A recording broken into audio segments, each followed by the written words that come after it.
Allow me to summarize what has happened as a result of all of these findings. We know that the last natural element on Earth is uranium. Furthermore, with the help of powerful reactors and even underground explosions, we advanced to the stage where we were able to measure fermium. There was no progress after this event because, as you may remember, fermium was short-lived. We used heavy ions and hot fusion, which made it possible to progress even further to get 6 elements up to element 106. But there were no further advancements because the cross-section was very small and the nuclei did not survive. Next came cold fusion, which made it possible to obtain 6 more elements up to and including element 112. These are the steps that we have taken.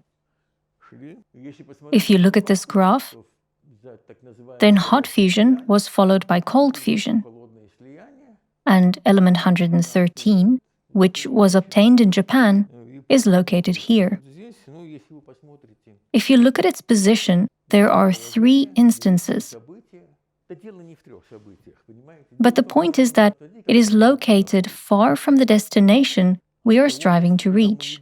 There are no stability enhancements here. And the island of stability is located in a zone where there are a large number of neutrons. And there is no way to get to these neutrons. In this sense, the cold fusion reaction produces heavier elements. But it does not reach this island of stability, where a large group of very stable, super-heavy nuclei is predicted to be, which is a fundamental test of the theory of nuclear structure. We are still missing 19 neutrons. Here we have cold fusion again. From 1974 to 2012, we carried out cold fusion experiments for 38 years. At first, of course, we worked with great enthusiasm, but after some time, it seemed to me that, firstly, the research in Germany was being done better than what we did, so why not let them do it? And secondly, this did not lead to super heavy elements. We had to look for something else. So we decided to try and use even heavier particles in order to continue the pattern of research moving toward the island of stability. But even so, the island was still very far away. There were other attempts. There were attempts, for example, to get away from these reactions and to try to get a super heavy nucleus as a result of the fusion of 2 very heavy nuclei.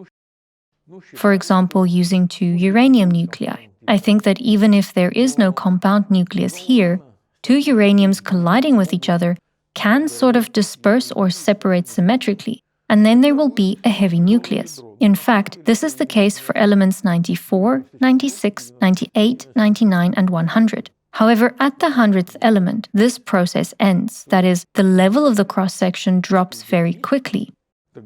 Then, the mass of the nucleus was increased by using curium. But even with the use of curium, the level of the cross-section dropped rapidly, and the curve shifted slightly, and the super-heavy nucleus is located here.